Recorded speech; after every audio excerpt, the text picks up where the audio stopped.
All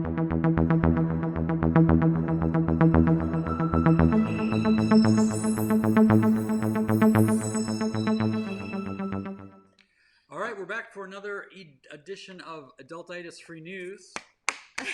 Got some You news got them started here. now, Kristen. Watch out. I'm out of control. All right, here we go. Older people have become younger. Maybe this should have been in the time machine segment. Study finds functional ability of seniors has improved. Study conducted by the Faculty of Sport and Health Sciences at the University of Jyväskylä, Finland. Oh, wow. That's a lot of There's consonants. not enough vowels in there. Found that the functional ability of older people is nowadays better when it is compared to that of people of the same age 3 decades ago. Study compared the physical and cognitive performance of people between the ages of 75 and 80 with that of the same age people in the 1990s. Whoa, among men and women between the ages of 75 and 80, muscle strength, walking speed, reaction speed, ninja skills. Verbal, Is that really that's in there. No, what? It's not. Verbal fluency, reasoning, and Quidditch playing, and working memory. Quidditch Are significantly better than they were in people at the same age born earlier. So, doctoral student Kaisa Kuvinian says higher physical activity and increased body size explain the better walking speed and muscle strength among the later born cohort, whereas the most important underlying factor behind the cohort differences. So here's a question: Why do you think? What is the factor, Kim? Why are they doing better now? Does the article tell us, or we're going to speculate? It does, but I want you to speculate embarrassingly. I will tell you the real answer. At least he's honest. Why are people the age of 75 and 80 acting more? Are they more younger than people from Here's the my 1990s? theory, and this is literally the first time I'm thinking of this. Okay, and I'm not an extrovert, so this is not my strength. This is why it's great for live. Drink up. All right, yeah. Here's my theory: is that the life expectancy has risen, and that's just a normal thing that we all know based on healthcare and the knowledge of that. And so I think that when you're expected to live longer, subconsciously you live up to it, that you have to be able to be able to do that. So I think there's something with life expectancy. So you think and knowledge, it's a positive prophecy? Yeah, it's like a placebo. Because they think they're supposed to live older, but somehow they live longer. So here, you could go the opposite. If you knew that your life expectancy would be 65 or 60 or whatever, then you're going to start slowing down mentally in your 50s because you've got to figure that your life is slowing down. So I think it's kind of like what you're expecting to happen. So there's my theory. If we start a worldwide campaign that life expectancy is 150 years old, changes everything. 30 years later, science. We're doing it. This is science. They should have had me on this COVID committee, you guys. I think I could have brought a lot. Heck yes, I did. All right, well, let's get to some true facts. Because as we say at the beginning of the segment, this is always fun, never fake. So basically, it's knowledge. So cohort of 75 and 80-year-olds born later has grown up and lived in a different world than did their counterparts born 3 decades ago. There have been many favorable changes. These include better nutrition and hygiene, improvements in healthcare and the school system, better accessibility to education, and improved working life. The results suggest that increased life expectancy is accompanied by an increased number of years lived with good functional ability later in life. This observation can be explained by a slower rate of change with increasing age, a higher lifetime maximum in physical performance, or a combination of the two. So I kind of feel like my answer was in there. We have better knowledge of how to eat and how to live, and more school systems are better. It gives people better jobs. They're more they're not working in the fields and factories, and they know they're gonna live longer. So they do. Let me see that again. Yeah, it said life remember that expectancy. being- Life expectancy. All Read right, that well, part over again. What I want to do is I want to introduce a couple people because we don't often. Lisa says that sounds like what Kim said, only different words, but the same gist. See? I don't know. I don't know if I agree with you, Lisa, but I appreciate your effort. Okay, let me bring in some real experts here. Children who are waiting patiently in the other room and agreed that they wanted to be on the show here tonight. We never forced them. So they're coming in. Oh boy. We've got Benjamin, yeah, Virginia, aka Ginny, aka Ro, and Lucy Ruth, our oldest. I have some questions for you guys. We were just talking about that people are living longer and they're more younger. And I thought it might be useful for you to hear from experts. Do you guys have any ideas of what grown-ups can do to be more like kids, to be younger and not be so like, what is that disease we talk about all the time? Adultitis, right? And that's a serious problem, right?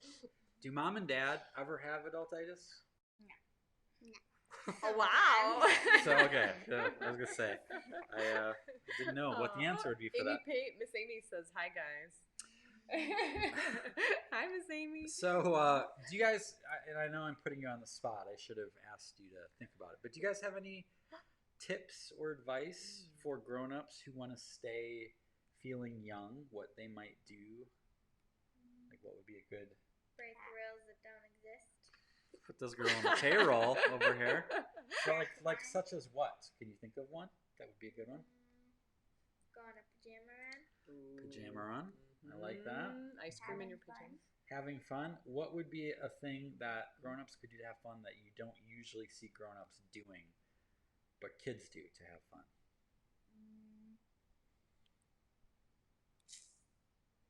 Think about that. I'll come back to you.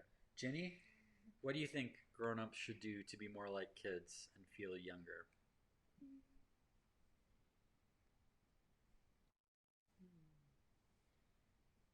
What about the thing going on with your hair there?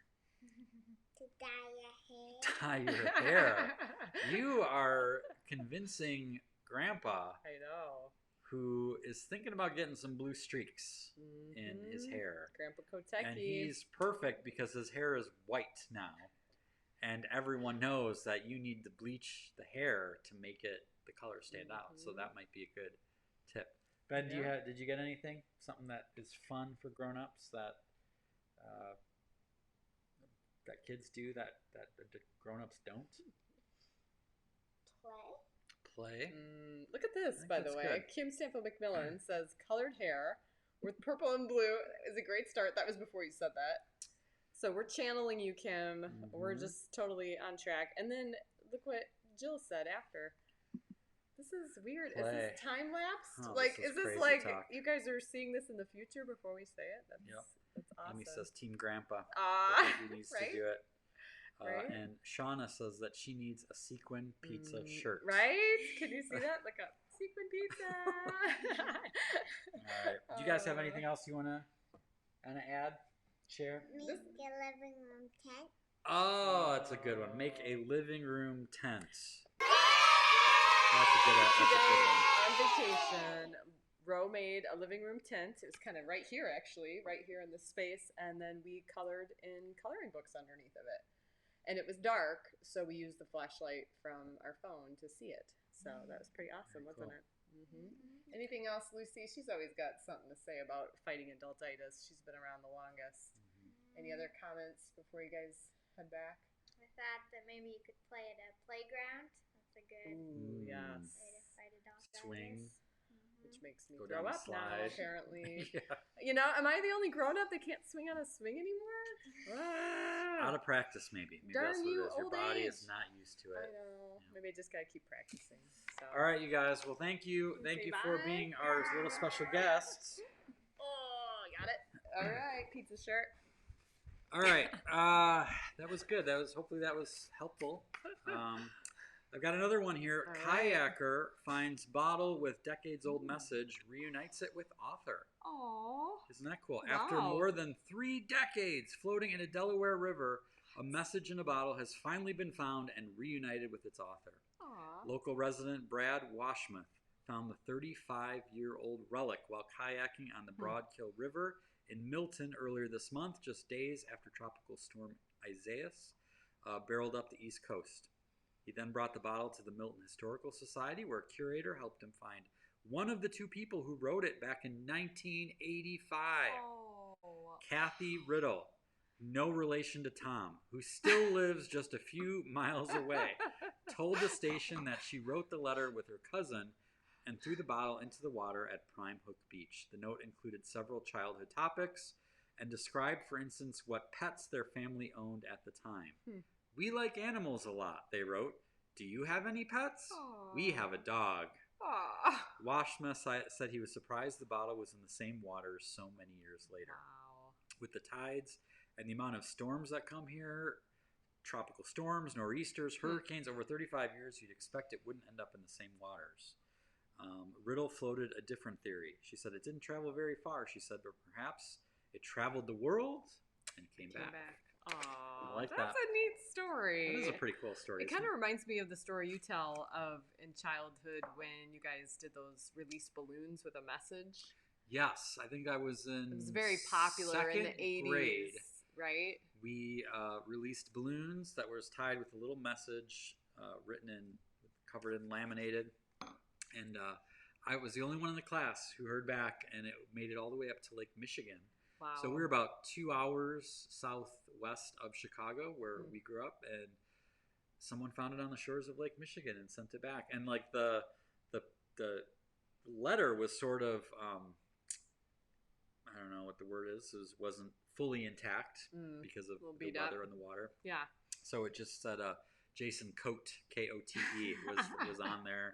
It said my age, but it had the address of the school. And so that was pretty cool. That's neat. Yeah. It's kind of neat to even like dream about where these things end up, you know, if you do something like that. But to have it come back, what, 35 years later. years? That's crazy. It's pretty crazy. Yeah. Right? Okay, I have one more story, and you're going to love this one. Your mom says something here where the author's charged with littering. I wonder about that. I'm like, I don't know if that would be a I'm thing pretty that sure could you be can't do that anymore. done anymore. With balloons and the environmental aspects. But there are some balloons that disintegrate or whatever. Like they don't, but they could still be choked on. I think the balloon, I don't remember if the balloon came back or not, but it was just a piece of paper laminated with a string attached to it. Let's see, Tracy, what's Tracy got to say? She says, I tried to do a cartwheel in front of my class. Peer pressure from students. Funny outcome. Probably should not do that any longer, but will in spirit, a.k.a. adult trying to have fun like a child. Aww, nice. All right, so one last Awesome, story Tracy. here in Adultitis Fighting News. Giant rat wins Hero Award for his life-saving bravery and devotion. That's the end of the story. No. A rat has, for the first time, won. I love like that this part's in question. For the first time, a rat has won a British charity's top civilian award for animal bravery, receiving the honor for searching out unexploded landmines in Cambodia. Whoa. Magawa, a giant African pouched rat, was awarded the PDSA's gold medal for his life-saving bravery and devotion after discovering 39 landmines and 28 items of unexploded ordnance in the past 7 years. First known as the People's Dispensary for Sick Animals, the PDSA started as a free veterinary clinic in 1917 and has honored heroic animals since 1943. Magawa was trained by a Belgian organization that has taught rats to find landmines for more than 20 years.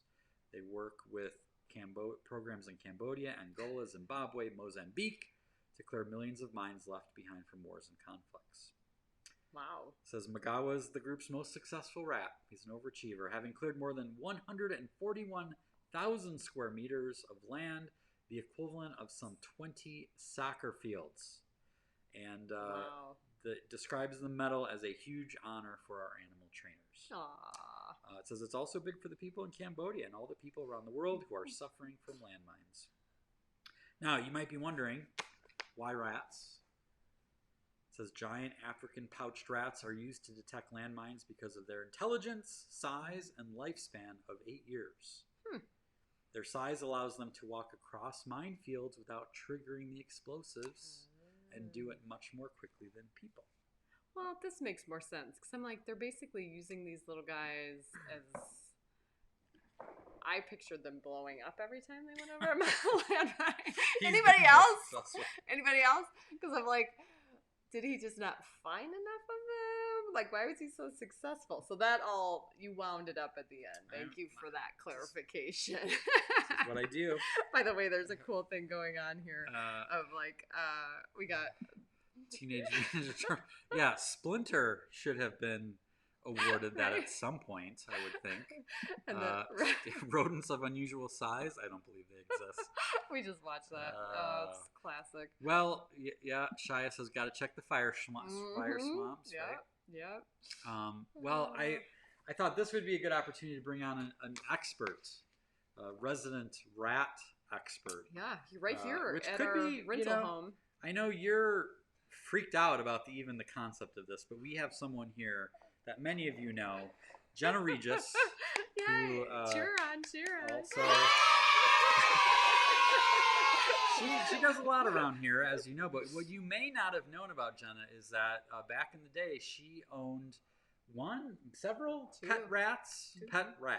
So, Kim, we talked about this earlier. Kim said she's going to try to not throw up during the show. It's not Kim's thing, but Jenna, I gotta say, I imagine this doesn't surprise you. Now I know this is a giant African pouched rat. I don't believe you had that, No, I did not have it's giant probably as a rat pet owner, you're not surprised that a rat. We're getting all the Jenna love here, by the way. Well, Hi Jenna. Well skilled for something like this. So Scabbers. The intelligence and the whatnot. It's the only bad rat, scabbers. No, rats are amazingly intelligent. They are also the cleanest of the rodents. If you've ever been around a hamster or a gerbil or a guinea pig, stinko, right? Not so much with rats. They're very fastidious, very clean, and they are so intelligent. I was able to train mine where I could tap on the desk when I was working, and she would come over and she'd crawl up and she'd sit on my shoulder and just hang out. She'd come for her favorite treats. Very, very smart. That's a pretty cool trick. Not quite as cool as detecting landmines, but you know, it's true. Not many landmines at college. I mean, not that Actually, rats a could lot help of me with. landmines in college. We're different doing kinds. RA. I was. I should have something that I had. I smell something unusual. Yeah. Go, Zoe, go. Right. I don't know if I remember this part of the story, but like, what was the thing that triggered you to get a rat? Was it like Triggered? That's the you word were- you're using well, in a landmine Like, what was conversation. the impetus? He didn't even get it. No. What was the thing? Like, did your parents not let you get another pet, or was it like, no, I read about rats in science class, or I had a friend who had a pet rat? Like, what was the? Yeah, actually, it was. I'd had a really, really rough freshman year, and when I came home at Christmas time, I was confiding in a friend who's actually a mentor, and she had raised rats, and she came by like right at the end of Christmas break, with a fish tank, a little small tank, and said, "If you hide it well, they'll never know. They'll never smell it. They'll never hear." So your mom had no clue at the beginning. I took it to college with me. Okay. Like, she wasn't And so, supposed to have like, it in the dorm we I weren't see. supposed to have that particular pet in the Gotcha. dorm rooms, Yeah. and I can somehow convince my 2 college roommates that Oh it was my cool. gosh. And yeah, so she had run of the dorm room, and she was so sweet, so smart. What was and her name? Her name was Cookie. She had a little C-shaped white on her belly. And so, as you learn in Sesame Street, C is For For Cookie. Yeah. And So she was Cookie. Yeah. C is for Cookie. That's good enough for me. See, you're coming around. You're coming around on the rat debate. You're with Like, me, what's Kim. that next line? Exactly. You may have misinterpreted what I was going for there. Well, that's good. So. Did you have any? Was it love at first sight, or did you have any reservations at the beginning? No, she was so sweet. She was little. She had been rescued. Actually, she was earmarked for python food, and so she got rescued from that fate. And I think she knew she owed me, So Aw. so yeah, we were friends. I mean, she would ride on my shoulder all the time, and I had long hair like this, and her little tail would hide there, and she would hide right behind my hair, and she was Yeah. just so sweet. She was so sweet. Give me Gross. Yeah, she'd I'd put a sunflower seed in my mouth, and she'd get her little cute little paws, mouse the sunflower seed. Mouse. She would do it. It was great. And then where did the second one come in? Did So Cookie have domestic a domestic rats do not last very long, regardless of how well you take care of them. Not 8 years like this African No, one. that's No. again Yeah. one of their advantages. Yeah. Right. So so Mhm. then Zoe was my second my sophomore year. So Maybe if you would have told Cookie that it could have a longer lifespan, it would have lived up to it Right? and had a positive prophecy. that was the problem. I didn't give her enough Placebo. information. You're like, I'm supposed to die early. Life I don't, no one ever expectancy told me. placebo. It's a To be thing. fair, she was in college with me. She didn't get enough knowledge.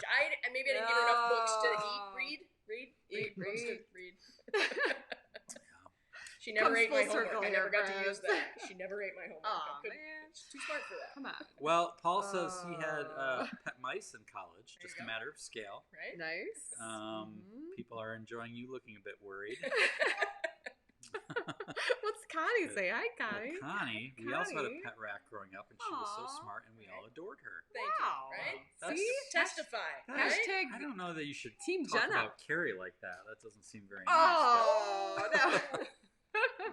But, Kim's holding it together here. I'm And, trying. well, I'm trying. I have not heard the story about Connie's rat. I did not know. No, that. I didn't know you See? guys. I think you had guys need to rats get another growing one up. so that Kim can come You and guys visit will it. have to message about that. Right? Connie. Yeah. Connie, our sister-in-law. by Further the way. tangible connections. Well, hi guys. Okay, well, Awesome. thank you, Jenna. you. Thank Of you course, of for course. shedding light on this Anytime. important news story about giant I think hero rats. there's a lot of rat names in the comments. Amy Shorter says Ratatouille. Ratatouille. I think there was another one up there that Templeton. Templeton, yes. What's that one from? That Charlotte's Web. Yes, Web, thank you. Yes. Yeah, he was a piece of work. Rats of Nim. Remember the Secret of Nim? Good one. Oh man. Well, No more Connie rats. hubby says no more rats. Your brother. Yeah. Does that surprise you, Dan? Growing up?